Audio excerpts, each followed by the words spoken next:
Hey, what's up, guys? Welcome back to Populist Podcast. I'm your host, Chase Bailey, and today I'm going to be breaking down last night's Democratic debate in Nevada. I'm going to jump right into it with tonight's biggest losers, most obviously former NYC Mayor Mike Bloomberg. From the get-go, Bernie Sanders came after his sketchy record on stop and frisk. Going into this, polling momentum has favored these two candidates.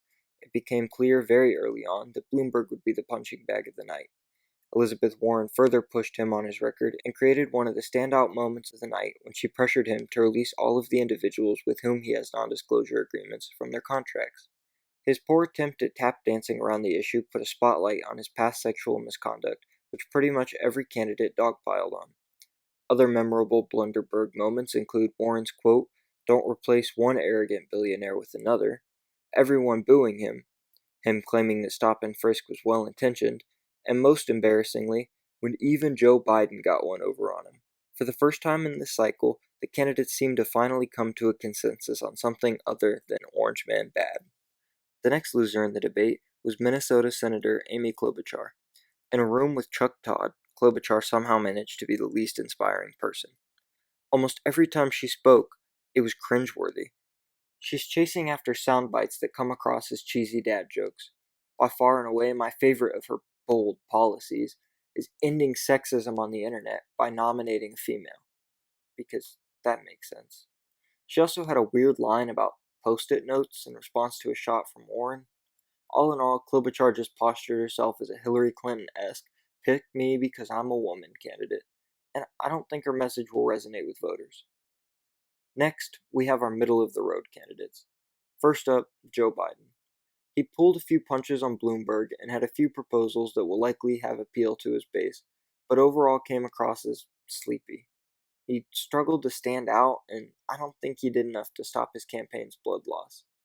Pete Buttigieg had a similarly unimpressive night. He consistently attacked Bernie and Bloomberg for being quote-unquote polarizing figures, and made himself out to be the clear middle road for alienated voters. This might have been a pro-strat if he wasn't insufferably supercilious and disingenuous. He talks down to every other person on stage and comes across as a typical politician. He consistently lied about Medicare for All who won it being a means of universal coverage and misled the audience on many of Bernie's plans. Despite his milquetoast performance, he did provide me with my favorite moment of the entire night. He was lamenting about how the American dream is more alive in other countries than it is at home. In a moment of unintended honesty, he admitted that Denmark, a social democratic nation with which Bernie politically aligns, is the most perfect example of the American dream at work. While I don't think Mayor Pete hurt his campaign, he definitely didn't do anything to help it. Finally, let's move on to our winners. Second place goes to Elizabeth Warren.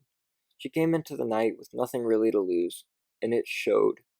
She shot off at the hip all night and took no prisoners. She had a sad attack on Bernie about his mean internet followers, but otherwise had memorable substantive moments. She attacked Bloomberg, as I mentioned earlier, but also attacked Mayor Pete on his healthcare plan, calling it a quote PowerPoint, and annihilating Klobuchar's plan, calling it a post-it note with the words "insert plan here" written on it. Ultimately, this debate probably won't do much to save her floundering campaign, but she got people talking about her again, and that makes her night a success. This obviously leaves one candidate as the winner, the Nard Dog Bernie Sanders. Bernie was under attack nearly as much as Mike Bloomberg, a racist billionaire with dozens of sexual misconduct complaints against him. I think that alone should tell you something about the motivations of corporate media. The most comical of the attacks was the 72 years the moderator set aside to talk about Bernie Bros. After disowning any one of his followers that perpetuates hate, Liz and Pete continued to blame him for comments made by some Twitter trolls. Despite the juvenility of the attacks against him, Bernie stuck to his guns and argued the same points he's been arguing for decades. It's clear that no one had a strong enough debate performance to slow his momentum.